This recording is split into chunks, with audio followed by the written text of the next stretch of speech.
ஆண்டவரும் இரட்சகருமாகிய இயேசுவின் நாமத்தில் வாழ்த்துகிறேன்.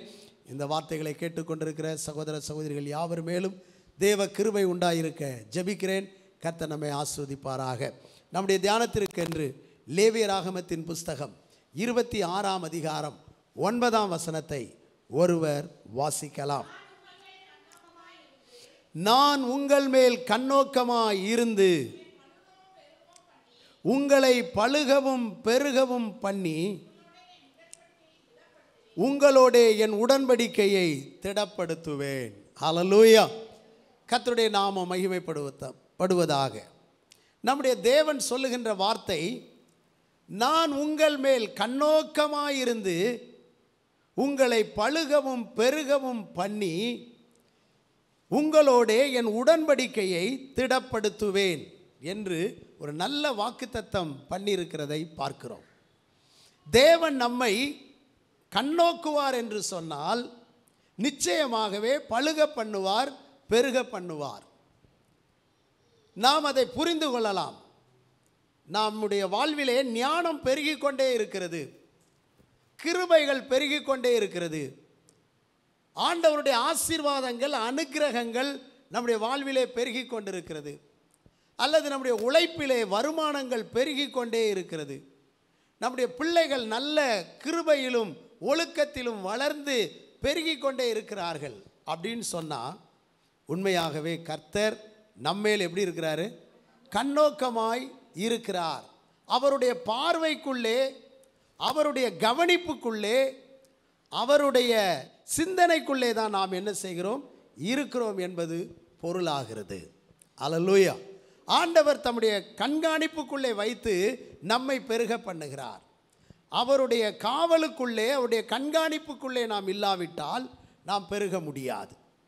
ஒரு செடி இருக்கிறது என்று சொன்னால் அது வளர்ந்து வளர்ந்து பல கிளைகளை விட்டு அது பூக்களை பூத்து அது பிஞ்சுகளையும் காய்களையும் கொடுத்து கனிகளையும் கொடுத்து ஒரு நல்ல மரமாக நிழல் கொடுக்க வேண்டும் என்று சொன்னால் அதன் மேல் கண்ணோக்கமாக இருக்க வேண்டியது அவசியமாக இருக்கிறது. எப்படி என்று சொன்னால், அந்த சின்ன செடியை சுற்றிலும் வேலி போட்டிருப்பார்கள், அனுதினமும் தண்ணீர் ஊற்றிக்கொண்டே இருப்பார்கள். அப்போது அதை ஒருவர் கவனித்து வேலி போட்டு தண்ணீர் ஊற்றி அதை பராமரித்து அதை கவனித்து கொண்டிருக்கிறபடியினால்தான் அந்த மரம் நன்றாக என்ன செய்திருக்கிறது? வளர்ந்திருக்கிறது, செழித்திருக்கிறது. கவனிப்பார் அற்று கிடக்கின்ற மரங்கள் வளர்ச்சி இருக்காது, பெருக்கம் இருக்காது, செழிப்பு இருக்காது. அப்படியானால் கவனிக்கின்ற ஒரு மரமானாலும், கவனிக்கின்ற ஒரு ஜனக்கூட்டமானாலும், ஜாதிகளானாலும் வளர்ந்து என்ன செய்வார்கள்? பெருகுவார்கள். நம்முடைய தேவனுடைய நோக்கமே என்னவென்று சொன்னால், நாம் பெருக வேண்டும், பலுக வேண்டும் என்பதுதான் ஆதியிலே அவருடைய நோக்கமாக இருக்கிறது. ஆதியாகமம் 1ஆம் அதிகாரம் 28ஆம் வசனத்தை நீங்கள் வாசித்து பார்த்தால், நம்முடைய தேவனுடைய அறிக்கையும் நம்முடைய தேவனுடைய விசுவாசமும் வாக்குத்தத்தமும் இப்படி தான் இருக்கிறது. எப்படி? பின்பு தேவனாகிய கர்த்தர் அவர்களை நோக்கி, நீங்கள் பலுகி பெருகி பூமியை நிரப்பி அதை கீழ்ப்படுத்தி சமுத்திரத்து மச்சங்களையும் ஆகாயத்து பறவைகளையும் பூமியின் மேல் நடமாடுகிற சகல ஜீவ ஜந்துக்களையும் ஆண்டு கொள்ளுங்கள் என்று சொல்லி அவர்களை தேவன் ஆசீர்வதித்தார். அல்லேலூயா. அப்போ பாருங்க, ஆதியிலேயே தேவன் சொல்லிவிட்டார், நீங்கள் பலுகி பெருகி பூமியை நிரப்புங்கள். அல்லேலூயா. அப்போ ஆண்டவருடைய வாக்குத்தத்தமும் அவருடைய விசுவாச அறிக்கையும் ஜனங்கள் நிரம்ப பெருக வேண்டும், பலுக வேண்டும். இந்த பூமி வெறுமையாகவே என்ன செய்யக்கூடாது? இருக்கக்கூடாது. எனவே பூமியிலே ஜனங்கள் பெருகுவது, நிலங்களை சுதந்தரித்து காணியாட்சி செய்து கையாட்சி செய்து பெருகி கொண்டிருப்பது தேவனுடைய சித்தம், தேவனுடைய விருப்பம். எகிப்து தேசத்திற்கு 70 பேராக இஸ்ரவேல் மக்கள் கடந்து போனார்கள். அவர்கள் கோசேன் நாட்டை அந்த ராஜா கொடுத்தார். அந்த நாட்டை கையாட்சி செய்து அந்த நாட்டுக்குள்ளே அவர்கள் பலுகி பெருகி கொண்டே இருந்தார்கள். அல்லேலூயா. அப்படியானால் தேவன் நம்மை கண்ணோக்குவார் என்று சொன்னால் நம்முடைய வாழ்க்கையிலே ஒரு பெருக்கம் இருக்கும், ஒரு பழுகுதல் இருக்கும், ஒரு முன்னேற்றம் இருக்கும் என்பதில் சந்தேகமே இல்லை. அப்படியானால் இன்றைக்கு தேவன் யார் மேலே கண்ணோக்கமாயிருப்பார்? அல்லேலூயா. யாரையெல்லாம் கண்ணோக்குகிறார் என்பது ரொம்ப முக்கியமான ஒன்று. அவர் முதல்ல கண்ணோக்கி பார்க்க வேண்டும். விசேஷமாய் யாரையெல்லாம் அவர் கண்ணோக்குகிறார், எப்படிப்பட்ட நிலையில் இருந்தால் நம்மை கண்ணோக்கி பார்ப்பார்? நாம் ஏனோ தானோ என்று இருந்தால் நம்மளை பார்ப்பாரா? சோதரா, அவரை நாம் கண்டுகொள்ளவில்லை. நம்ம மனசும் மாம்சமும் விரும்பின மாதிரியே போய்கொண்டே இருக்கிறோம். அப்படி ஒரு நிர்வாகத்தில் இருந்தாலும் சரி, ஒரு குடும்பத்தில் இருந்தாலும் சரி, அப்படிப்பட்டவர்களை யாரும் கண்டுகொள்ளவே மாட்டார்கள். ஆமென். சரி, அப்போ தேவன் ஒரு மனிதனை கண்ணோக்க வேண்டும் என்று சொன்னால் அப்படிப்பட்ட நபர் எப்படிப்பட்டவர்களாய் இருக்க வேண்டும் என்பதை குறித்து ஒரு 3 குறிப்புகளை நாம் சிந்தித்து முன்னேறி செல்லுவோம். அப்படிப்பட்டவர்களை கர்த்தர் எப்படி பெருக பண்ணுகிறார், விருத்தி அடைய பண்ணுகிறார் என்பதை நாம் சிந்திக்க போகிறோம். கர்த்தர் நம்மை ஆசீர்வதிப்பாராக. முதலாவதாக ஒரு வேத வசனத்தை வாசிப்போம். அப்போஸ்தலர் நடபடிகளின் புஸ்தகம் 9ஆம் அதிகாரம் 11வது வசனத்தை நாம் வாசிக்கலாம். அப்போஸ்தலர் நடபடிகள் 9. அப்பொழுது கர்த்தர், நீ எழுந்து நேர்த்தெரு எண்ணப்பட்ட தெருவுக்கு போய் யூதாவின் வீட்டிலே தர்சு பட்டணத்தானாகிய சவுல் என்னும் பேருள்ள ஒருவனை தேடு, அவன் இப்பொழுது ஜெபம் பண்ணுகிறான். அல்லேலூயா. இப்பொழுது அவன் ஜெபம் பண்ணிக்கொண்டே இருக்கிறான். நம்முடைய தேவன் யாரை கண்ணோக்கி பார்க்கிறார் என்று சொன்னால், ஜெபித்து கொண்டிருக்கிற ஒருவன் மேலே அவர் கண்ணோக்கமாய் இருக்கிறார். நான் தேசத்தை அழிக்காதபடி சுவரை அடைக்கத்தக்க, அல்லேலூயா, ஒரு மனுஷனை தேடினேன், ஒருவனையும் காணேன் என்று ஆண்டவர் சொல்லுகிறார்.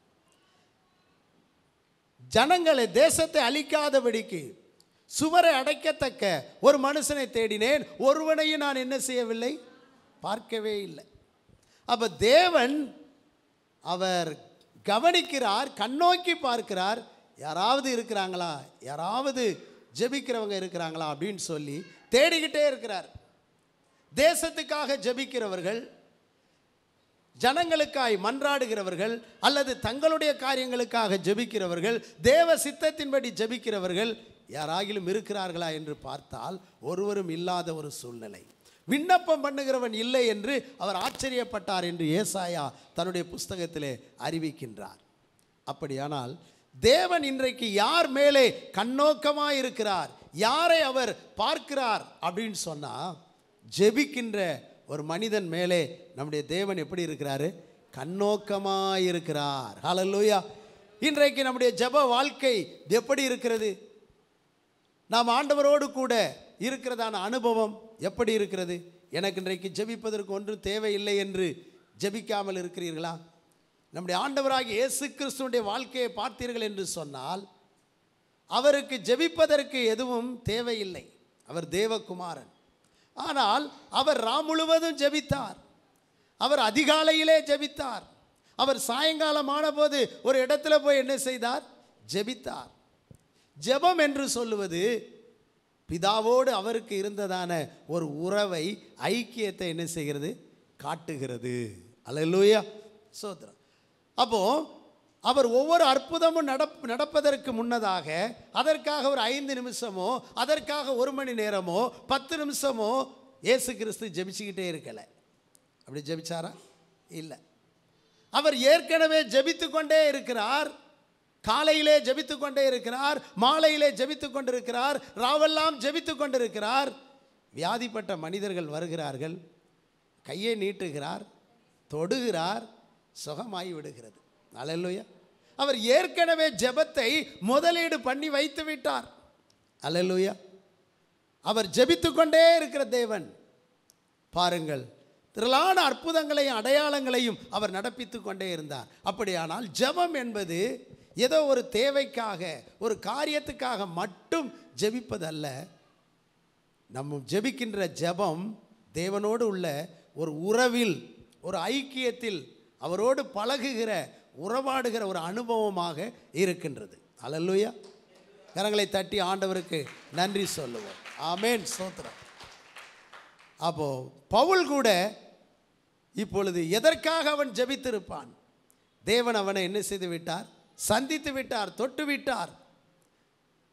அவன் அந்த மத்தியான பேரொளியில் சந்திக்கப்பட்ட பிறகு அவன் வந்த உடனே தமஸ்குவுக்கு கைலாகு கொடுத்து அனுப்பப்பட்டு வருகிறான். அதன் பிறகு அவன் மாம்சத்தோடோ இரத்தத்தோடோ எந்த யோசனையும் பண்ணவில்லை. நம்மை கடவுள் தொட்டு விட்டார், நம்மை இயேசு சந்தித்து விட்டார், இனி நம்ம யாரோடும் ஆலோசனை பண்ணி யாரோடும் எதையும் செய்ய வேண்டியதில்லை. அதற்கு முன்பு பிரதான ஆசாரியர்களிடத்திலே அவன் அங்கே நிருபங்களை கேட்டு வாங்கி யாரையெல்லாம் சித்திரவதை பண்ண வேண்டும், யாரையெல்லாம் அடிக்க வேண்டும், யாரையெல்லாம் பிடித்து சிறையிலே போட வேண்டும் என்று அதிகாரிகளோடு ஆலோசனை பண்ணினான். நிறைய ஆசாரியர்கள் இருந்தார்கள், பரிசேயர்கள் இருந்தார்கள், சதுசேயர்கள் இருந்தார்கள். இப்பொழுது ஆண்டவரால் பிடிக்கப்பட்ட பிறகு அல்லேலூயா அவனுக்கு வந்த ஒரு அனுபவம் என்னன்னு சொன்னா ஜெபம். அல்லேலூயா. ஜெபிக்க ஆரம்பிச்சிட்டான். ஆண்டவரே, அவன் என்ன ஜெபிச்சிருப்பான்? நான் இதுவரைக்கும் தவறான பாதையிலே போய்விட்டேன், தவறான காரியங்களை செய்து விட்டேன், உமக்கு விரோதமாக நான் எழும்பி விட்டேன், உம்முடைய சபையை நான் துன்பப்படுத்தி விட்டேன். இப்பொழுது இனி நான் என்ன செய்ய வேண்டும்? இனி என்னுடைய வழி எப்படி இருக்க வேண்டும்? இனி என்னுடைய பாதை எப்படி இருக்க வேண்டும்? இனி எனக்கு நீர் என்ன கற்றுத் தருகிறீர்? இனி எனக்கு என்ன சொல்லுகிறீர்? நீர்தான் இனி என்னை நடத்தணும், நீர்தான் என் காரியத்தை வாய்க்க பண்ணணும்னு சொல்லி முழுக்க முழுக்க அவரையே சார்ந்து, அடுத்து எனக்கு என்ன செய்யணும்னு தெரியவில்லை, வழிகாட்டும், எனக்கு ஒரு நல்ல நிலையை கொண்டு வரும் என்று சொல்லி அவன் ஆண்டவருடைய பிரசன்னத்தில் அமர்ந்து ஜெபிச்சு கொண்டே இருக்கிறான். அல்லேலூயா.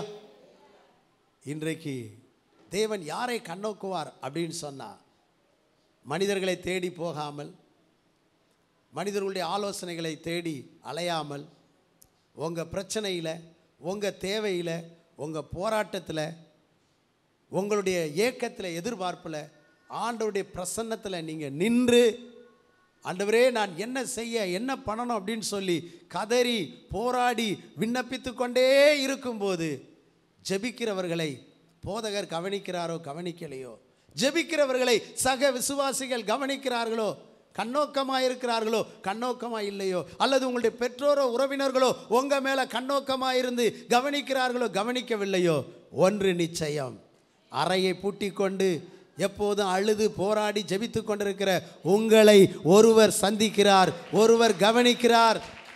அவர் உங்களை பெருக பண்ணுகிறவர், அவர் உங்கள் தேவைகளை சந்திக்கிறவர், அவர் உங்களை உயர்த்துகிறவர், அவர் உங்களை மாற்றுகிறவர், அவர் உங்களை மேன்மைப்படுத்துகிறவர். அல்லேலூயா. இவ்வளவு பாரத்தோடு ஜெபம் பண்ணி கொண்டிருக்கிற இவனை தேவன் கண்டார். அல்லேலூயா. இயேசு கிறிஸ்து ஜெபிக்கிற ஒருவனை கூப்பிட்டு, அனனியாவும் என்ன செஞ்சுக்கிட்டு இருக்கிறான்?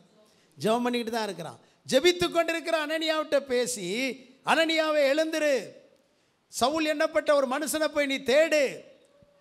அவன் சொல்கிறான், ஐயையோ அவன் இங்கேயும் கொல்லுவதற்கு நிருபங்களை வாங்கிட்டு வந்திருக்கிறானே அப்படின்னு சொல்கிறான். அவனுக்கு தெரியாது அவன் சந்திக்கப்பட்டது என்ன செய்யலை, தெரியலை. என்ன தெரியும் அந்த அனானியாவுக்கு? அடுத்த இலக்கு நான் தான் ஆண்டவரே, அடுத்த இலக்கு எங்கள் சபைதான், அடுத்த இலக்கு எங்கள் கூட்டம்தான், எங்கள் மக்கள் தான் என்று ஆண்டவரோடு பேசிக்கிட்டு இருக்கிறான். ஆண்டவர் சொல்றாரு, நீ சொல்கிறது உண்மைதான், உன்னை தான் தாக்கணும்னு வந்தான், ஆனால் ஓன் ஜெபம் அவனை அங்கே தடுத்து நிறுத்திட்டு, ஓன் ஜெபம் அவனை அங்கே பிடிச்சிட்டுது, ஓன் ஜெபம் தான் அவனை மாற்றி இருக்குது. அல்லேலூயா. பிரியமானவர்களே, நீங்கள் ஜெபித்து கொண்டே இருக்க உங்களுக்கு என்னன்னே தெரியாது. அல்லேலூயா. ஒன்று நடக்கலையே நீங்கள் நினைப்பீங்க. எலியாவை போல பக்தி வைராக்கியமாக இருந்தேன், பலிபீடத்தை இடித்து போட்டாங்க, பக்தி வைராக்கியமாக இருந்தேன், தீர்க்கதரிசியை கொண்டுட்டாங்க, பக்தி வைராக்கியமாக இருந்தேன், என்னையும் கொன்று போட வகை தேடுகிறாங்க, பக்தி வைராக்கியமாக இருந்தேன், உடன்படிக்கையை தள்ளிட்டாங்க அப்படின்னு புலம்புவது போல அவன். ஆனாலும் அவன் ஜெபம் பண்ணுவதில் எலியா என்ன செய்யலை, சோர்ந்து போகலை, ஜெபம் பண்ணிக்கொண்டே தான் இருக்கிறான். ஆனால் அவனுடைய ஜெபத்துக்கெல்லாம் ஆன்சர், பதில் சாதகமாகவே இல்லை. பலிபீடத்தை கட்டியிருக்கணும், அவன் நல்லா ஜெபம் பண்ணதுக்கு மக்கள் எல்லாம் உடன்படிக்கையை கை கொண்டிருக்கணும். அல்லேலூயா. மக்கள் எல்லாரும் தீர்க்கதரிசியை காப்பாற்றி இருக்கணும், மக்கள் எல்லாரும் இவனுக்கு ஆதரவாக இருந்திருக்கணும். ஆனால் எல்லாம் பாதகமாக இருந்த போதிலும் நான் ஒருத்த மட்டும்தான் இருக்கிறேன் அப்படின்னு அவன் சோர்ந்து போன நேரத்தில் கர்த்தர் சொன்னார், ஜெபிக்கிறவனை என்னைக்கு சோர்ந்து போக விட மாட்டார். ஜெபிக்கிறவர்களுக்கு காரியம் நடக்காதது போல தெரியும், ஆனால் அப்படி இல்லை. அல்லேலூயா. அந்த பக்தியை விட வேண்டாம். நீங்கள் ஜெபித்தால் ஜெபித்து கொண்டே இருங்கள். பக்தியை விட வேண்டாம். வசனம் வாசிப்பதை விட வேண்டாம். ஆராதிப்பதை விட வேண்டாம். ஆலயத்துக்கு வருவதை விட வேண்டாம். கொடுக்கிறதிலே நீங்கள் விட வேண்டாம். கொடுத்து கொண்டே இருங்கள். ஊழியம் செய்வதை விட வேண்டாம். ஊழியம் செய்து கொண்டே இருங்கள். உங்கள் பக்தி குறைய வேண்டாம். பக்தி பெருகி கொண்டே இருக்கட்டும். நடக்கிறது எப்படி நடந்தாலும் அதை பற்றி நீங்கள் பயப்பட வேண்டாம். எல்லா சூழ்நிலையும் உங்கள் கட்டுக்கோப்புக்குள்ளே இல்லை, உங்களை அழைத்த தேவனுடைய கைக்குள்ளே, ஆளுகைக்குள்ளே தான் சகலமும் இருக்கிறது. அல்லேலூயா. நான் ஒருத்தன் தான் அப்படின்னு சொல்லிக்கிட்டு இருந்தேன். இந்த எலியாவை பார்த்து கர்த்தர் சொன்னார், பாகாலுக்கு முன்பாக மண்டியிடாத, முத்தமிடாத 7000 பேரை நான் மீதியாக வைத்திருக்கிறேன். கரங்களை தட்டுவோம். ஆண்டவரே, ஹல்லேலூயா. எலியாவின் மேலே கண்ணோக்கின தேவன் நான் ஒருத்தன் தான் நினச்சிக்கிட்டு இருந்தான். அவனை பழுகி பெருகுகிற ஒரு அனுபவத்தினாலே, நீ செய்த அந்த ஊழியம், உன்னுடைய வைராக்கிய ஜெபத்தினாலே ஒரு 7000 பேர் இன்னும் இருக்கிறார்கள், ஒரு கூட்டம் இருக்கிறார்கள். நான் பழுகி பெருகி இருக்கிற ஒரு கூட்டத்தை வைத்திருக்கிறேன், ஒரு சந்ததி இருக்கிறது என்று சொல்லி அவனை தேற்றினார். அல்லேலூயா. நான் ஒருவன் மாத்திரம் மீந்திருக்க திடுவே, நான் ஒருவன் மாத்திரம் மீந்திருக்க பாகாலின் படைகளை ஜெபிக்க ஜெபிக்க அவர் தலை அசைப்பார். நான் ஜெபிக்க ஜெபிக்க அவர் இறங்கிடுவா. என் தெய்வம் நெருப்பாய் இறங்கிடுவா. ஆவியே ஆவியே ஆவியே ஆவியே அசைவாடும் அனலாக்கும் எங்கள் அக்கினி ஜுவாலையே. அசைவாடும் அனலாக்கும் எங்கள் அக்கினி ஜுவாலையே. ஹல்லேலூயா. அப்போ ஜெபித்து கொண்டே இருக்கிற மனிதன் சோர்ந்து போகண்டா. அவனை யாரோ கண்ணோக்குறாங்களோ கண்ணோக்கலையோ, கர்த்தர் கண்ணோக்குகிறார். அவன் பழுகி பெருகி கொண்டே இருப்பான். அவன் காரியம் வாய்க்கும். அவன் காரியத்தை கர்த்தர் ஜெயமாய் முடித்து கொடுப்பார். இது நடக்கலைன்னு சொல்லக்கூடிய நிலை இருக்காது, அங்கே வெற்றி வரும். அல்லேலூயா. Praise the lord. அப்போ பவுலை பார்த்தீர்கள் என்று சொன்னால் ஜெபம் பண்ணிக்கிட்டே இருக்கிறான். அல்லேலூயா. இவனை பிரத்யேகமாய் சந்திப்பதற்கு, ஜெபிக்கிறவனை பிரத்யேகமாய் ஆசீர்வதிப்பதற்கு இந்த அனனியாவை அனுப்பி விடுகிறார். இந்த அனனியா மூலமாக நல்ல தீர்க்க தரிசனத்தை ஆண்டவர் கொடுக்கிறார். பாருங்க, இவன் என்ன செய்யணும் அப்படிங்கிறதான ஒரு பெரிய திட்டத்தை கொடுத்து அனுப்புகிறார். பாருங்கள், பவுலை குறித்து, ஜெபிக்கிறவனை குறித்த திட்டம். அதே 9ஆம் அதிகாரம் 15-16 வாசியுங்கள். புறஜாதிகளுக்கும் ராஜாக்களுக்கும் இஸ்ரவேல் புத்திரருக்கும் என்னுடைய நாமத்தை அறிவிக்கிறதற்காக நான் தெரிந்து கொண்ட பாத்திரமாயிருக்கிறான்.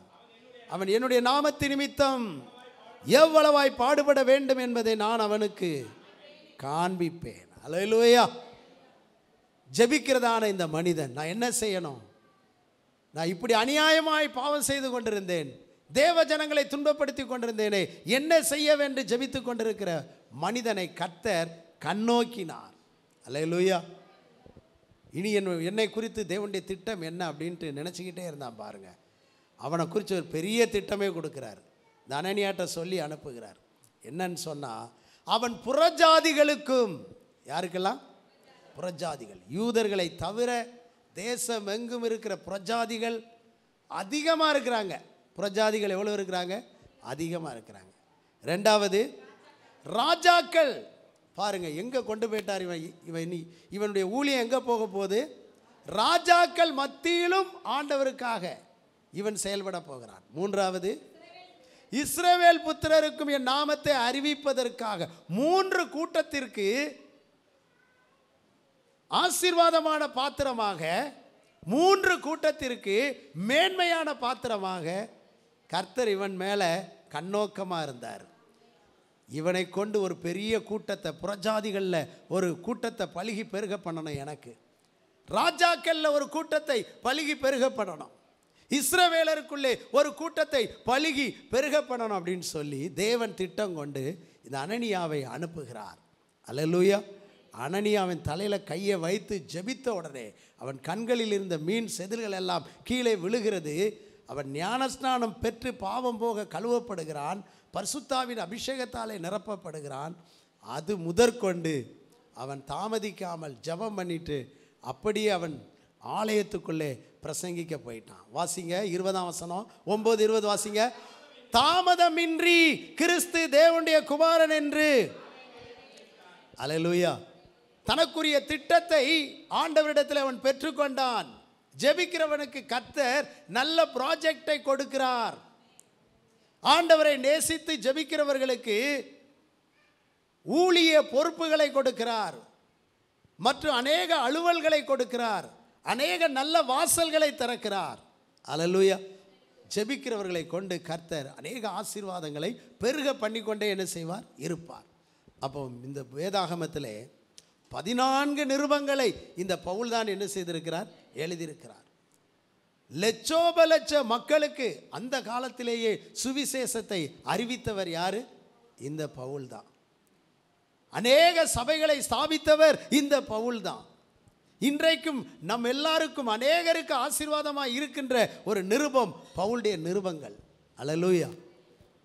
நான் உங்கள் மேல் கண்ணோக்கமாக இருந்து உங்களை பழுகவும் பெருகவும் பண்ணுவேன் என்று சொன்ன தேவன் ஜெபிக்கிற ஒரு மனிதன் மேலே கண்ணோக்கமாக இருந்து இந்த பவுலை, சவுலாயிருந்த அவனை பவுலாக மாற்றி ராஜாக்களை, அவன் ஒரே ஒரு மக்கள் மேலே தான் கிறிஸ்தவர்களை மட்டும்தான் கொடுமைப்படுத்தி கொண்டிருந்தான். இப்பொழுது அப்படி அல்ல. இப்பொழுது யூதர்கள் அத்தனை பேரையும் கிறிஸ்துவுக்குள்ளே கொண்டு வருவதற்கு, ராஜாக்கள் அத்தனை பேரையும் கிறிஸ்துவுக்குள்ளே கொண்டு வருவதற்கு, புறஜாதிகள் அத்தனை பேரையும் கிறிஸ்துவுக்குள்ளே கொண்டு வருவதற்கு தேவன் இவன் மேல் கண்ணோக்கமாக இருந்தார் என்று சொன்னால், இன்றைக்கு நீங்களும் ஜெபிப்பீர்கள் என்று சொன்னால், ராஜரீகமான ஆசாரியர்களாய் உங்களை மாற்றியிருக்கிறார். ராஜரீகமான நன்மைகளை நிச்சயம் பெறுவீர்கள். அநேக ஆசீர்வாதங்களை, நினைத்து பார்க்க முடியாத நன்மைகள் உங்களுக்கு உண்டாகும். நினைத்து பார்க்க முடியாத வெற்றிகள், நினைத்து பார்க்க முடியாத உயர்வுகள் அநேகம் உங்களுடைய வாழ்க்கையிலே பெருகி இருக்கும் என்பதிலே சந்தேகமே இல்லை. அல்லேலூயா. ஆண்டவரே, என்னை குறித்த உம்முடைய சித்தம் என்ன என்று நீங்கள் ஜெபித்துக் கொண்டிருக்கும் போது நிச்சயமாக உங்களையும் பெருக பண்ணுவார், உங்களை சார்ந்தவர்களையும் பெருக பண்ணுவார் என்பதில் சந்தேகம் இல்லை. ஆமென். இரண்டாவது ஒரு குறிப்பை வாசிக்கலாம். ஆதியாகமம் 22ஆம் அதிகாரம் 11வது வசனத்தை ஒருவர் வாசிப்போம். ஆதியாகமம். அப்பொழுது கர்த்தருடைய தூதனானவர் வானத்திலிருந்து ஆபிரகாமே, ஆபிரகாமே என்று கூப்பிட்டார். இதோ அடியேன் என்றார். அப்பொழுது அவர், உன் பிள்ளையாண்டான் மேல் கையை போடாதே, அவனுக்கு ஒன்றும் செய்யாதே, நீ அவனை உன் புத்திரன் என்றும் ஏகசுதன் என்றும் பாராமல் எனக்காக ஒப்பு கொடுத்தபடியினால் நீ தேவனுக்கு பயப்படுகிறவன் என்று இப்பொழுது அறிந்திருக்கிறேன் என்றார். அல்லேலூயா. இங்கே ஆபிரகாமை கர்த்தர் என்ன செய்கிறார்? கண்ணோக்கி பார்க்கிறார். ஆபிரகாமை பார்த்து கொண்டே இருக்கிறார். ஆபிரகாம் தனி மனிதனாக இருக்கிறான். அவனுக்கு குழந்தைகள் இல்லை. ஆனால் ஆண்டவர் அவனுடைய ஜெபத்தை கேட்டு ஒரு ஈசாக்கை கொடுக்கிறார். அந்த ஈசாக்கு வளர்ந்து பெரியவனாகும் பொழுது அவனை சோதிக்க ஆரம்பிக்கிறார். அல்லேலூயா. கர்த்தர் நமக்கு இல்லாத நேரங்களிலும் சோதித்து பார்ப்பார், உண்மையாக இருக்கிறோமா அப்படின்னு சொல்லி. பணமே இருக்காது, பணம் இல்லட்டா கூட திருடாமல் இருக்கிறத வச்சு இருக்கிறோமா அப்படின்னு சோதித்து பார்ப்பார். பணத்தை அதிகமாக கொடுத்து இந்த பணத்தில் கர்த்தருக்கு கொடுக்க வேண்டியதை கொடுத்து ஞானமாக செலவு பண்ண வேண்டிய காரியத்தில் செலவு பண்ணுறாங்களா அப்படியும் பார்ப்பார். அல்லேலூயா. நம்முடைய தேவன் எல்லாவற்றையும் பார்க்கிறவர். இப்பொழுது பிள்ளை இல்லாத நாட்களிலே அவன் எப்படி நடந்து கொண்டான். இப்பொழுது ஒரு குழந்தையை கொடுத்து, இந்த குழந்தையை நீர் எனக்காக பலி செலுத்த வேண்டும் என்று சொன்ன பொழுது அவன் எப்படி நடந்து கொள்ளுகிறான் என்பதை கர்த்தர் கண்ணோக்கி பார்த்து கொண்டே என்ன செய்கிறார் இருக்கிறார். அல்லேலூயா. பார்க்கிறார். என்னுடைய கட்டளைக்கு, என்னுடைய கற்பனைக்கு எப்படி கீழ்ப்படுகிறான், அவன் எப்படி உண்மையா என்னை ஆராதிக்கிறான், உண்மையா ஆராதிக்கிறானா. முதல்ல ஜெபம் பண்ணுகிறவர்களை கர்த்தர் பார்க்கிறார். ரெண்டாவது, உண்மையாக ஜீவ பலியாக ஒப்பு கொடுக்கிறவர்களை, ஆராதிக்கிறவர்களை கர்த்தர் என்ன செய்கிறார், கண்ணோக்கி பார்க்கிறார். அவன் ஆண்டவர் அழைத்த பொழுது தேசத்தை, நாட்டை எல்லாம் விட்டுட்டு வந்தான். அப்பொழுது கூட கர்த்தர் நீ எனக்கு பயப்படுகிறவன், நான் அறிஞ்சிருக்கிறேன் அப்படின்லாம் சொல்லவே இல்லை. இப்பொழுது கர்த்தர் ஒரு ஆசீர்வாதத்தை நீண்ட நாட்களாகவே கொடாமல் இருந்து திடீரென்று அவனுக்கு கொடுத்து, அந்த ஆசீர்வாதத்தை திரும்ப எனக்கு கொடுத்துரு அப்படின்னு சொல்லும்போது ஆண்டவர் கண்ணோக்கி பார்க்கிறார். அந்த சூழலிலும் அவன் அவருக்கு கொடுப்பதற்கு எப்படி இருக்கிறான், உண்மை உள்ளவனாய் இருக்கிறான். அல்லேலூயா. நம்முடைய அன்பு எங்கே இருக்கிறது, நம்முடைய பாசம் எங்கே இருக்கிறது என்பதை கர்த்தர் சோதித்து பார்க்கிறவராக இருக்கிறார். அல்லேலூயா. ஸ்தோத்திரம். அப்போ இந்த பிள்ளையை பலி செலுத்துவதற்காக 3 நாட்களாக அவன் கடந்து போய்கொண்டே இருக்கிறான். அவன் இருதயங்களிலே என்னெல்லாமோ சிந்தைகள் வந்திருக்கலாம். ஐயோ, தேவன் ஏன் இப்படி கொடுத்தார், இதை எப்படி பலி செலுத்துவது என்றெல்லாம் யோசனை வந்திருக்கலாம். ஆனால் அவன் சோர்ந்து போகவில்லை. அவன் கர்த்தருடைய வார்த்தைக்கு 100க்கு 100 கீழ்ப்படிவதற்கு ஆபிரகாம் எப்பொழுதுமே ஆயத்தம் உள்ளவராக இருந்தார். ஏனென்று சொன்னால், ஆபிரகாம் தன்னை நேசிப்பதை விட, தன் மனைவியை நேசிப்பதை விட, தன் குடும்பத்தில் பிள்ளைகளை நேசிப்பதை விட, தன்னுடைய உடைமைகள், சொத்துக்கள், சுதந்திரங்களை எல்லாம் நேசிப்பதை விட யாரை அதிகமாக நேசித்தார், தேவனை தான் அதிகமாக நேசித்தார். அல்லேலூயா. ஆமாம். இன்றைக்கு நாம் அவரை அதிகமாய் நேசிப்போம் என்று சொன்னால், அவர் சொல்லுகிற எதையும் செய்வதற்கு நமக்கு என்ன இருக்கும், மனசு இருக்கும். அல்லேலூயா. வாலிபனை பாருங்கள், இளம் வயசுலேயே பெரிய பணக்காரன் ஆயிட்டான். ஆண்டவரிடத்தில் வருகிறான், இயேசு கிறிஸ்துவிடத்தில், நல்ல போதகரே, நான் நித்திய ஜீவனை சுதந்தரிக்க என்ன செய்யணும் அப்படின்னு சொல்லி கேட்குறான். அதுக்கு ஆண்டவர் சொன்னார், நீ கட்டளைகளை எல்லாம் கைக்கொள். அந்த வாலிபன் சொன்னான், நான் சின்ன வயசுல இருந்த எல்லா கட்டளையும் என்ன செய்கிறேன், கை கொள்ளுகிறேன். அதோடு அவன் போயிருக்கலாம், பிரச்சனையே இல்லை. அவன் என்ன கேட்குறான்னா, நான் பூரண சர்க்குணனாக வேண்டும் என்றால் நான் என்ன செய்யணும் அப்படிங்கிற, நான் பூரணமாக ஆகணும். அவனுக்குள்ளே ஏதோ ஒரு குறை இருப்பது போல் என்ன செய்கிறான், உணர்கிறான். அப்போ ஆண்டவர் சொன்னார், உனக்கு இருக்கின்ற எல்லாவற்றையும் விற்று நீ தரித்திரருக்கு கொடுத்து விட்டு என்னை பின்பற்றி வா, அப்பொழுது பரலோகத்தில் உனக்கு பொக்கிஷம் உண்டாயிருக்கும். எல்லா கட்டளையையும் பின்பற்றினான். இப்பொழுது ஆண்டவர் சொன்ன ஒரு கட்டளையை பின்பற்ற முடியவில்லை. அந்த அத்தனை கட்டளைகளையும் கொடுத்த உருவந்தான் இவர். அந்த கட்டளைகளின் வடிவந்தான் இயேசு. அந்த 10 கட்டளைகளும் இயேசுவும் ஒன்றுதான். அல்லேலூயா. அதை கை கொள்ள முடிந்தது. ஆனால் இவர் சொல்லுவதை என்ன செய்ய முடியவில்லை, கை கொள்ள முடியவில்லை. அந்த கட்டளையை கொடுத்தவரும் இவர்தான். அல்லேலூயா. இப்பொழுது இந்த கட்டளை இவனுக்கு சொல்லுகிறவரும் அவர்தான், ஒரேவர் தான். வார்த்தையும் இயேசுவும் ஒன்றுதான். அல்லேலூயா. அப்போ ஏதோ ஒன்றை பாரம்பரியமாய் கடைபிடித்து வந்ததை கை கொள்ள முடிந்தது. ஆனால் புதுசாக ஆண்டவர் ஒன்றை சொல்லும்போது இவனால் என்ன செய்ய முடியவில்லை, கை கொள்ள முடியவில்லை. நமக்கு பாரம்பரியமாக ஒன்றை கடைபிடிப்போம். 10ல் 1 கொடுக்கறது எல்லாருக்கும் எளிதாக இருக்கும். ஆனால் உனக்கு 2 வீடு இருக்குன்னா ஒரு வீட்டையே கொடுத்துரு அப்படின்னு சொன்னால் உங்களுக்கு முடியுமா? ஆண்டவர் சொல்கிறார். இது எங்கே எழுதியிருக்கு அப்படின்னு கேட்கக்கூடாது. கர்த்தரே சொல்கிறாருன்னு வைங்க, உங்கள்கிட்ட பேசுகிறாரு. அன்னைக்கு நீங்கள் கீழ்ப்படிவதற்கு உங்கள் இருதயம் ரெடியாக இருக்குமா? அல்லது உன்னுடைய பிள்ளையை ஊழியத்துக்கு கொடுத்து விடு அப்படின்னு சொல்கிறாரு, உங்களுக்கு இருதயத்தில் சந்தோஷமாக இருக்குமா? கொடுக்கிறதுக்கு வாஞ்சை இருக்கிறதா? அல்லது உங்களையே என்னுடைய ஊழியத்திற்கு நீ வந்துவிடு என்று சொல்லுகிறார், உங்களால் வர முடியுமா? அல்லேலூயா. ஆண்டவரே, நான் அப்படி செய்கிறேன், இப்படி செய்கிறேன் என்று அல்ல, தேவன் சொல்லுகின்றவற்றை முழுமையாய் நிறைவேற்றுகின்ற ஒரு இருதயம் நமக்கு இருக்கும் என்று சொன்னால் நாம் அவரையே அதிகமாக என்ன செய்கிறோம், நேசிக்கிறோம். அல்லேலூயா. அப்போ அந்த வாலிபன் துக்கப்பட்டு போய்விட்டான். அவனுடைய இருதயம் எல்லாம் அந்த பணத்தின் மேலும் நன்மையின் மேலும் தான் இருந்தது. அவன் அத்தனையையும் இழந்து போனால் கூட தேவன் அவனை கைவிடப்பட்டவனாக, அவனை அனாதையாக, அவனை தரித்திரனாக தேவன் விடுவாரா? கிறிஸ்துவுக்காக இழந்தவர் எவரும் தரித்திரரானதில்லை. அல்லேலூயா. கிறிஸ்துவுக்காக நஷ்டப்பட்டோர், கிறிஸ்துவுக்காக விட்டவர் எவருமே இழந்து போனதில்லை. அந்த இடத்திலே பேதுரு கேட்கிறான், ஆண்டவரே, நாங்கள் எல்லாவற்றையும் விட்டுவிட்டு உம்மை பின்பற்றினோமே, எங்களுக்கு என்ன கிடைக்கும்? அல்லேலூயா. சகோதரையாவது, சகோதரிகளையாவது, மனைவியாவது, பெற்றோரையாவது, நிலங்களையாவது விட்டவன் எவனோ அவன் இம்மையிலே 100 மடங்கு, எத்தனை மடங்கு? 100 மடங்கை பெற்று மறுமையிலே நித்திய ஜீவனையும் அடைந்து கொள்ளுவான். எவ்வளோ அற்புதமாக ஆண்டவர் சொல்றார். அப்போ இம்மையிலே நீ வெறுமையாக இருப்பாய் என்று அல்ல, கர்த்தர் சொல்லுகிற கட்டளைக்கு கீழ்ப்படியும் போது கர்த்தர் நிச்சயமாக நம்ம என்ன செய்வார்? ஆசீர்வதிப்பார். அப்படிப்பட்டவர்களை தான் கண்ணோக்குகிறார். அப்போ ஆபிரகாம் பாருங்கள், அந்த இடத்திற்கு போகும்போது இவனுக்கு ஏற்கனவே ஆண்டவர் ஒரு வாக்குத்தத்தம் கொடுத்திருந்தார். வாசியுங்கள் 17ஆம் அதிகாரத்திலே.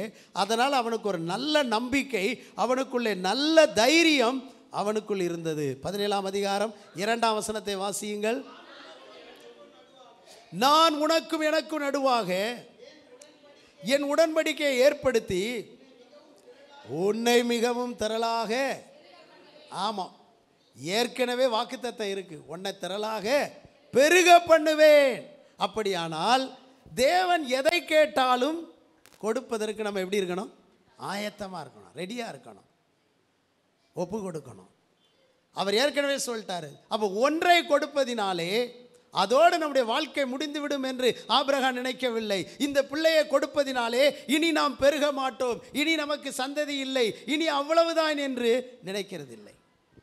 நிறைய நேரங்களில் நம்ம இதெல்லாம் கர்த்தருக்கு கொடுத்துட்டா நாளைக்கு சாப்பாட்டுக்கு என்ன செய்வோம்?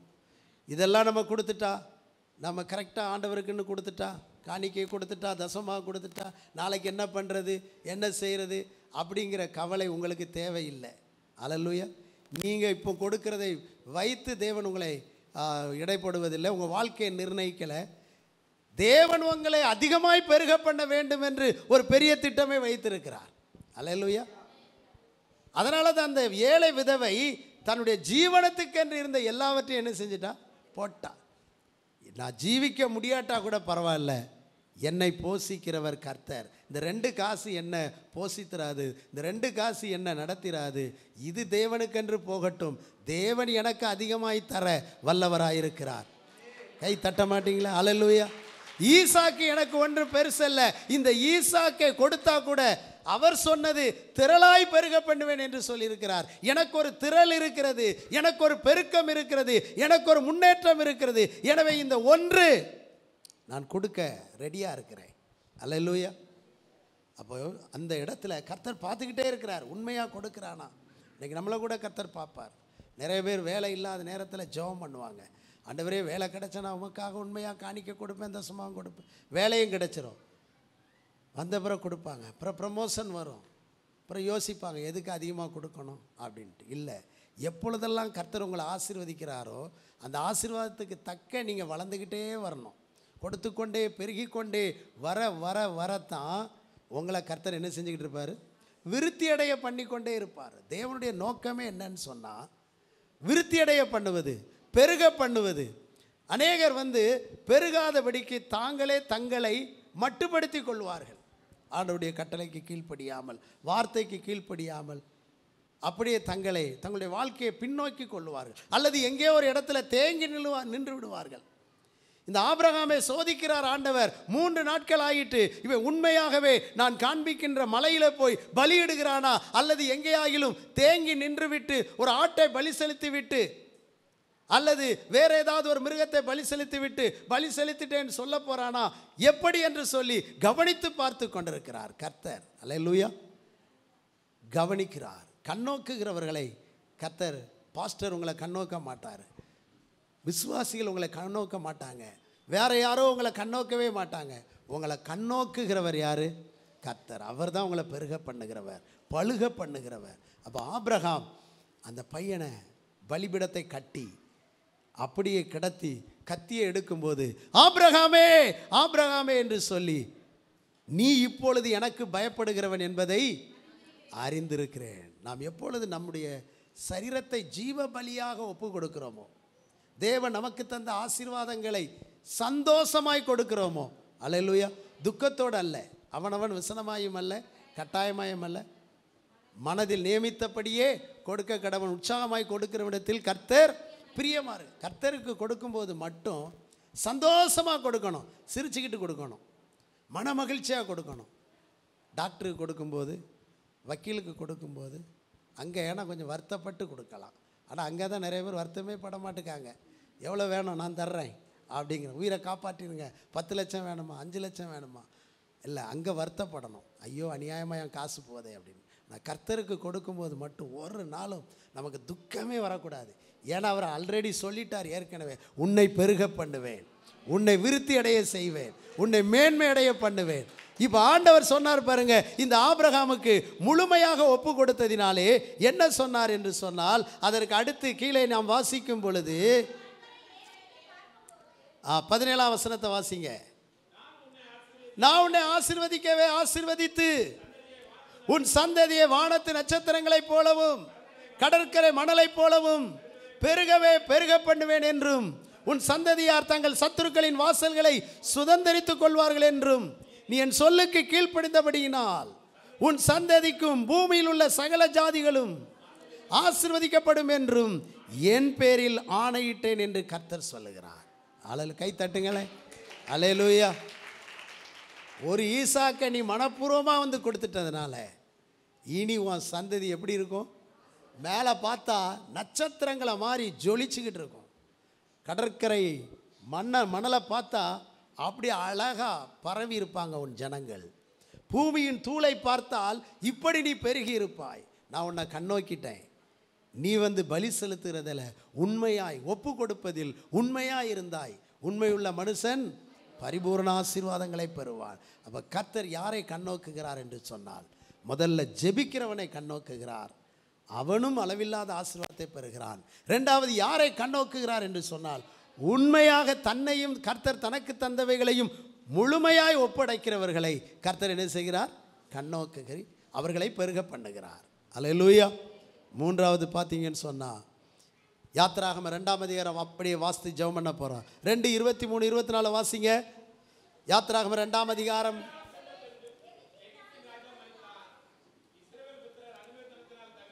தவித்து முறையிட்டு கொண்டிருந்தார்கள். அவர்கள் அடிமைத்தனத்திலிருந்து முறையிடும் சத்தம் தேவ சன்னதியில் எட்டினது. தேவன் அவர்கள் பெருமூச்சை கேட்டு தாம் ஆபிரகாமோடும் ஈசாக்கோடும் யாக்கோவோடும் செய்த உடன்படிக்கை நினைவு கூர்ந்தார். தேவன் இஸ்ரவேல் புத்திரரை கண்ணோக்கினார், நினைத்தருளினார். அல்லேலூயா.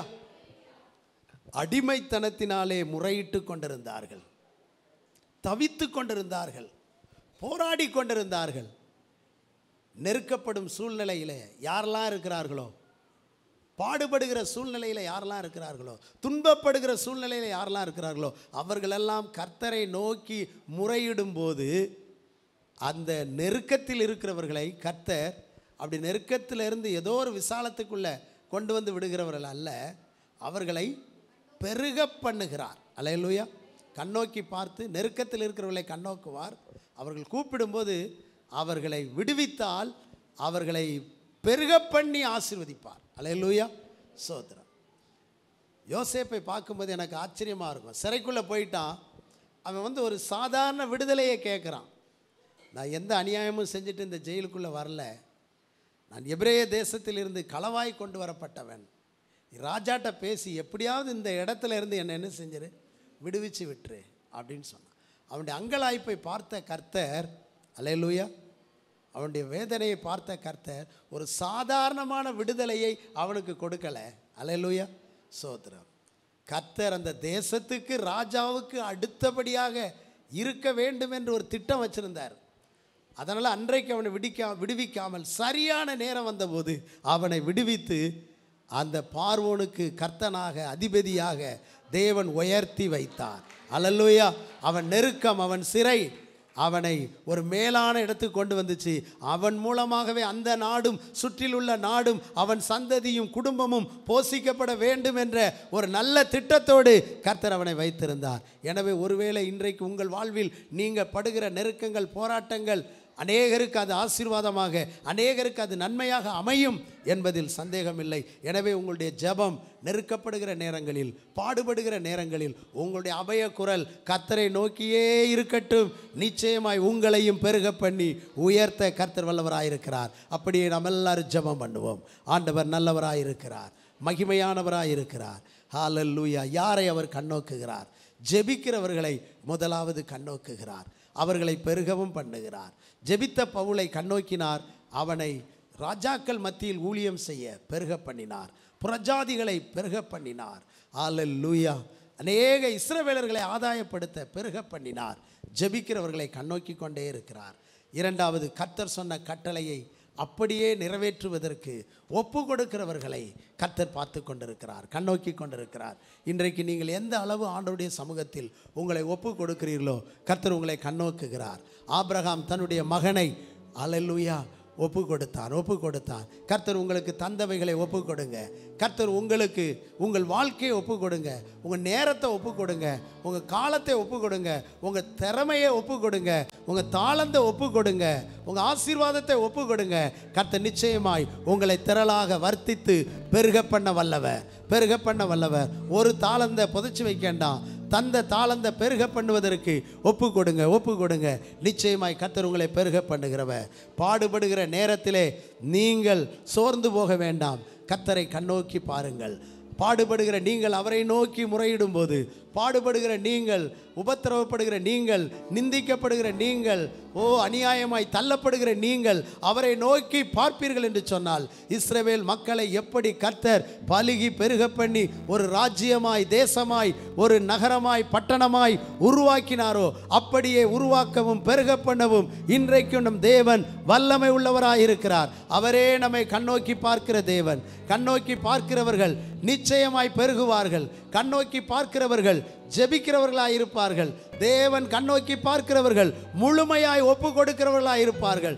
தேவன் கண்ணோக்கி பார்க்கிறவர்கள் பாடுபடுகிறவர்களாய் இருப்பார்கள். அவர்களை கர்த்தர் கண்ணோக்கி பார்க்கிறார். இவர்கள் எல்லாரும் பெருகுவார்கள். ஒரு நல்ல பெருக்கத்தை கர்த்தர் நம்முடைய வாழ்க்கையில இந்த நாளில் தருகிறபடியினாலே கரங்களை தட்டி ஆண்டவருக்கு நன்றி நன்றி நன்றி நன்றி நன்றி என்று எங்களை பெருக பண்ணும். ஜெபிக்கிற நம்முடைய பிள்ளைகள் என்னென்ன நிலைகளிலே பெருகணுமோ, 3 கூட்டத்தை சவுல் பெருகினது போல உம்முடைய பிள்ளைகள் 3 விதங்களிலும் பெருகட்டும்.